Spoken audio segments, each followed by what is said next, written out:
जैसे जैसे exam pass आता है वैसे वैसे एस्पिरेंट्स या हम कहें अभ्यर्थियों के मन में एक अलग ही तरीके का डर और भय उत्पन्न होने लगता है। और इन्हीं सारी चीज़ों का समाधान लेके आज इस वीडियो में हम बात करने वाले हैं। So welcome to all time to study के इस चैनल पर आप सबका स्वागत है।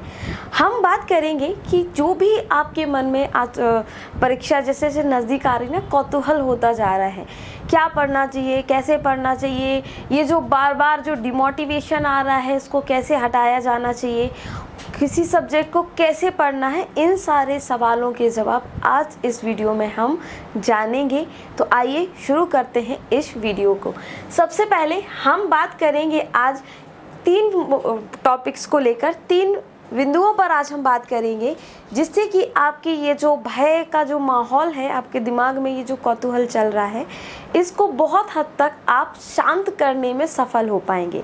चलिए हम आज बात करेंगे इस वीडियो में कि आखिरी समय तक पहुंचने के लिए, मतलब आपके दिमाग में जो चीज़ें चल रही होती है ना कि क्या कैसे करना है, उनको किस तरीके से अवॉइड करना है।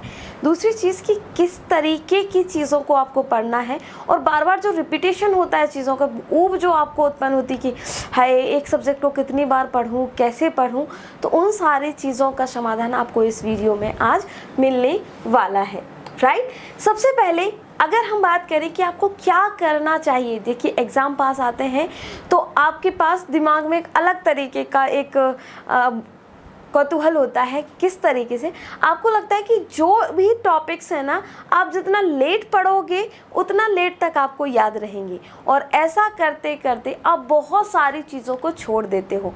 तो आपके लिए मेरा सजेशन ये है कि आप अंत समय के लिए कुछ भी ना छोड़ें, ऐसा कुछ भी टॉपिक या सब्जेक्ट बचा के ना रखें कि आप सोचो कि बस एग्ज़ाम के जस्ट 1 दिन और 2 दिन पहले मैं इसको पढ़ लूँगा या पढ़ लूँगी। तो ऐसा कभी भी नहीं होता है।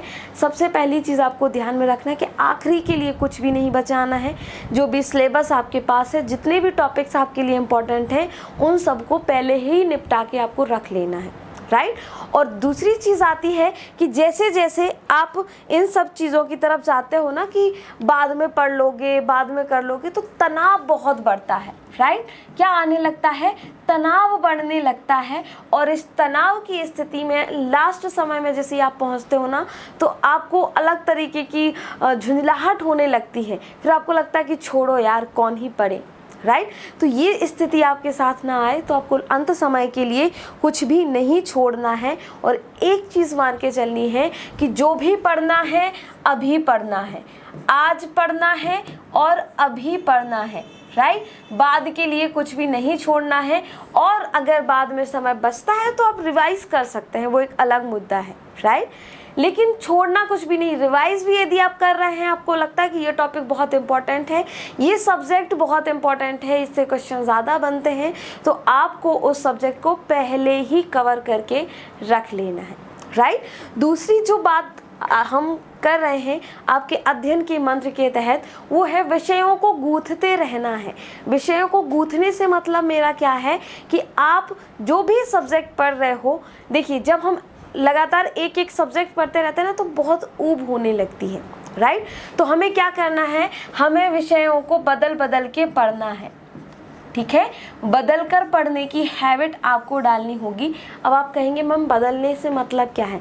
जैसे कि मान लीजिए कि आप कोई भी सब्जेक्ट पढ़ रहे हैं, राइट, आप हिस्ट्री पढ़ रहे हैं, पॉलिटी पढ़ रहे हैं, या आप साइंस पढ़ रहे हैं, तो आप या फिर एमपी लेके बैठे हैं, पता चले एमपी एमपी एमपी पूरा दिन एमपी ही पढ़ रहे हैं। राइट, तो इससे ऊब बहुत होती है, और ऊब होने के साथ आपके माइंड की जो सजगता है, ये जो सजगता है ये कम होने लगती है।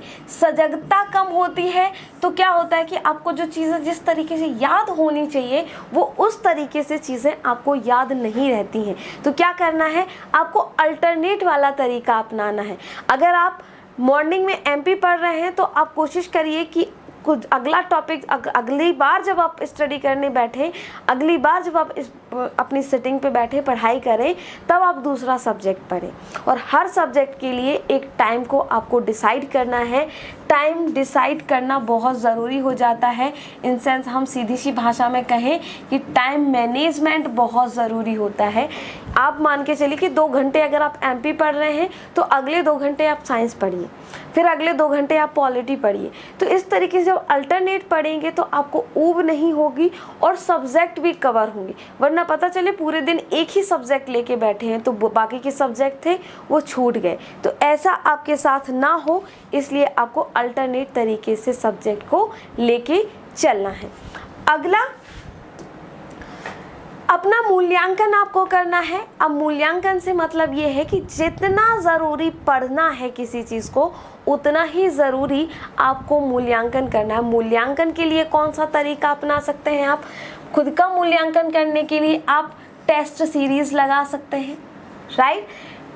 टेस्ट सीरीज़ चाहे तो आप किसी इंस्टीट्यूट में जाके लगाइए, ऑनलाइन लगाइए, और नहीं है तो आप प्रैक्टिस सेशन, आपके पास प्रैक्टिस पेपर हो, उनसे लगा के करिए। इससे क्या होगा कि जो भी चीज़ें आपने पढ़ी हैं वो सारी चीज़ें आपकी और अच्छे से मजबूती से क्लियर होंगी और अच्छे से आपके जो टॉपिक है उसकी समझ बढ़ेगी।